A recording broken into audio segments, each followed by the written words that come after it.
A noite sobre as colinas de Zaril era funda e quieta, o tipo de silêncio que só existe longe de tudo. Turan dormia no chão da cabana com o corpo ainda carregando o cansaço da batalha, os músculos doendo de um jeito honesto. A Bê estava morta. Keorne estava morta. E o jovem pastor fechou os olhos carregando o peso dos dois. Então o sonho veio. A cabana era menor, as paredes mais altas do jeito que tudo parece quando se é criança. E ali estava Turan com 6 ou 7 anos sentado no meio da sala com os joelhos dobrados e os olhos arregalados de pura maravilha, porque as coisas estavam flutuando. Uma tigela de barro girava devagar perto do teto. Uma colher de pau subia e descia como se respirasse. Um pedaço de pão descrevia círculos lentos no ar. E o menino ria baixinho, com aquele riso contido de quem sabe que está fazendo algo proibido, mas não consegue parar porque é bom demais, então a porta abriu. A mãe entrou carregando lenha nos braços e parou no meio do passo.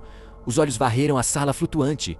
Ela não gritou, não correu. Simplesmente colocou a lenha devagar no chão e foi até ele com passos medidos. Sentou ao lado do filho no chão frio. As coisas foram descendo uma por uma em silêncio. A tigela pousou na mesa. A colher deslizou para o canto. O pão caiu macio sobre o pano de prato. E sobrou só os dois ali. Mãe e filho, num silêncio que pesava mais do que a sala inteira. Ela olhou para ele por um longo tempo antes de falar. O rosto dela não tinha raiva, tinha algo pior. Tinha medo. O tipo de medo que não é para si mesmo, mas para o outro Turão. Ela disse com a voz baixa e firme do jeito que usava quando as palavras precisavam durar. Esse poder que você tem não é só seu. Ele pertence ao mundo que você ainda não conhece. E esse mundo vai querer te tomar junto com ele. Se souber que você existe, os nobres são como pastores maiores do que a gente. E os que têm poder como o seu são os cães que eles usam para guardar o rebanho deles. Às vezes tratam bem, às vezes até amam. Mas no final do dia, um cão continua sendo um cão. E o pastor continua sendo o dono. E se um dia precisarem sacrificar o cão para salvar as ovelhas, vão sacrificar sem pensar 2 vezes. Você não quer ser o cão de ninguém, ela disse. Então promete para mim que vai esconder isso, que vai viver simples, que vai ficar aqui nas colinas onde ninguém te acha, promete que vai ser só o pastor, só o meu filho, só Turan e nada mais, e o menino prometeu. Turan acordou com um punho cerrado e o coração batendo fora de hora. A cabana estava escura ainda e por um segundo ele ficou parado ouvindo o silêncio como quem espera que a mãe apareça na porta de novo. Mas ela não apareceu. Ela não aparecia. Fazia 5 anos. E o silêncio continuou sendo só silêncio. Então vieram as batidas. Pancadas na madeira da porta. Duras, sem educação. O tipo de batida que não pede para entrar. Mas exige. Turan se levantou devagar e foi abrir. Havia um grupo de homens do vilarejo do sopé da colina. Alguns carregando pedaços de madeira pesados na mão. Rostos que tentavam parecer corajosos, mas tinham nervoso demais nos olhos para convencer alguém. Um deles falou primeiro com palavras atropeladas e acusatórias, dizendo que Labis havia morrido, que o velho tinha saído pela estrada daquela direção e não voltara, e que aquele alguém com toda a conveniência era o solitário pastor do alto da colina. Então o primeiro levantou o pedaço de madeira. O golpe veio rápido, mas Turan era mais rápido. Desviou com um passo lateral limpo que fez o homem passar por ele desequilibrado.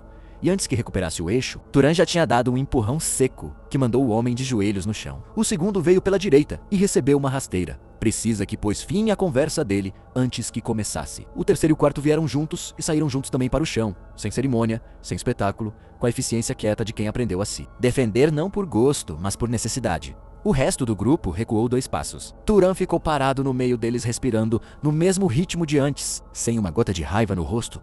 Só aquela calma funda que incomoda mais do que a fúria. Do lado do grupo, uma mulher mais velha deu um passo à frente com as palmas abertas. A voz dela saiu firme, mas sem veneno, pedindo que ele não fizesse mais nada, dizendo que os homens eram tolos e que o medo faz as pessoas pesadas demais para pensar direito. Turan olhou para ela por um momento, assentiu com a cabeça uma vez. Virou as costas e subiu de volta para a cabana sem apressar o passo. Os dias que se seguiram foram iguais aos de sempre. Ovelhas, grama, vento, céu. O ritual monótono e honesto de uma vida que escolheu a simplicidade como armadura. Turan cuidava do rebanho e carregava o peso de Keorne no silêncio da tarde. Então o homem apareceu. Ele vinha subindo a encosta com passos que não eram de caminhante comum. Cada apoio firme demais. Cada movimento econômico demais. O tipo de andar que só aparece em quem passou anos sendo treinado para que o corpo gaste o mínimo. E entregue o máximo. As roupas eram simples, mas o jeito de usá-las não era. A espada no cinto não estava sendo carregada, estava sendo habitada, como parte do corpo e não como objeto. E os olhos, quando chegaram até Turan, não tinham curiosidade de viajante. Tinham avaliação de soldado. Turan parou de mover o rebanho e ficou esperando. O homem chegou até uma distância razoável e parou também. Os dois se mediram por um segundo que durou mais do que deveria. Então, o Rikem chegado falou com a voz grave e direta de quem não aprendeu a enrolar palavras. Disse que seu nome era Davan, que era cavaleiro a serviço de uma família nobre do leste, que havia sido enviado até as colinas de Izaril após notícias de uma besta demoníaca na região.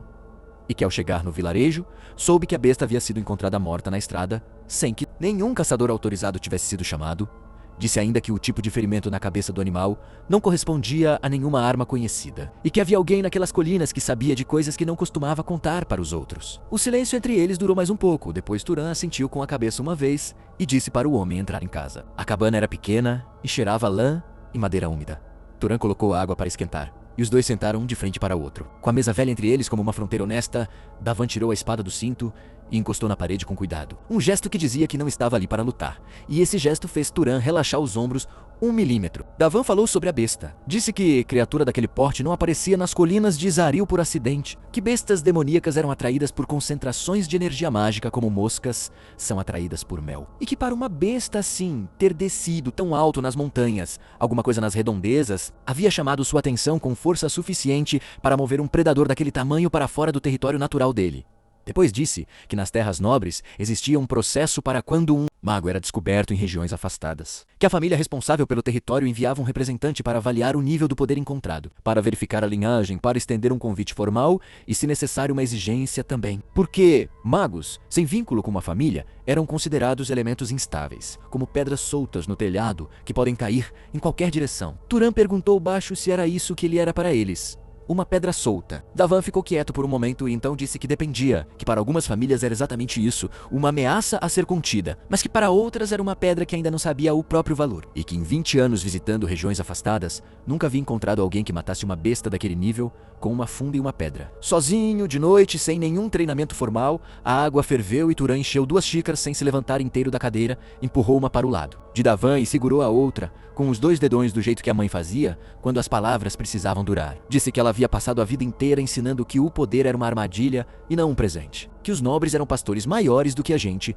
e que os magos eram os cães que eles criavam para guardar o rebanho deles. E que ele havia prometido a ela que nunca seria o cão de ninguém. Davan ouviu tudo sem interromper. Quando Turan terminou, o cavaleiro ficou olhando para a xícara por um tempo. Depois disse com a voz mais baixa do que tinha usado até então que a mãe dele não estava errada. Que o mundo que ela descreveu era real e continuava real, mas que havia algo que ela talvez não soubesse. Que um mago sem nenhum vínculo era em muitos sentidos mais vulnerável do que um mago vinculado a uma casa honesta, porque pelo menos o cão de guarda tem um teto, tem comida, tem alguém que responde por ele quando o mundo resolve ser cruel. Turan disse que preferia o vento das colinas ao teto de alguém que poderia vendê-lo. Davan disse que entendia e que não estava ali para comprar ninguém. Então Davan disse a coisa que mudava tudo.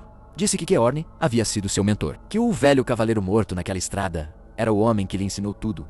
O que sabia sobre o mundo e sobre o peso de servir uma causa sem se perder dentro dela, e que havia vindo pessoalmente, não como representante de família, mas como alguém que precisava ver com os próprios olhos quem havia sido a última pessoa a falar com o velho antes de morrer. Turan disse que Keorn havia sentado ao seu lado naquela tarde e falado pouco.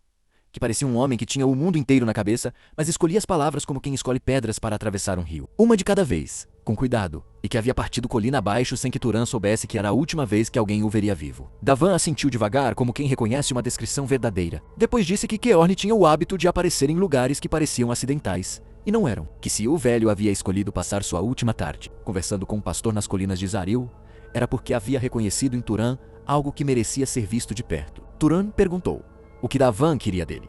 O cavaleiro ergueu os olhos da xícara e disse com a clareza direta de quem não aprendeu. A mentir em rodeios que não queria nada por enquanto, que havia vindo para ver e havia visto. Mas que antes de ir, queria que Turan soubesse uma coisa. Disse que o segredo que o jovem pastor carregava estava ficando grande demais para as colinas que o continham, que uma besta daquele nível havia sido atraída até ele como prova disso, e que a questão não era mais se Turan sairia das colinas. A questão era se ele sairia pronto ou despreparado. O silêncio depois daquilo foi diferente dos outros. Era o tipo de silêncio que não volta ao que era antes. Turan ficou olhando para as próprias mãos sobre a mesa. As mesmas mãos que haviam segurado uma funda na escuridão e mandado uma pedra de volta para a cabeça de uma besta demoníaca. As mesmas mãos que a mãe havia segurado quando pediu a promessa e sentiu as duas coisas ao mesmo tempo.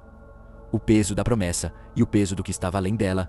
Lá fora o vento continuava movendo a grama. As ovelhas continuavam quietas no cercado, e as colinas de Zaril continuavam sendo o fim do mundo. Mas pela primeira vez em 19 anos, Turan olhou para a borda delas e sentiu que o mundo do outro lado estava olhando de volta.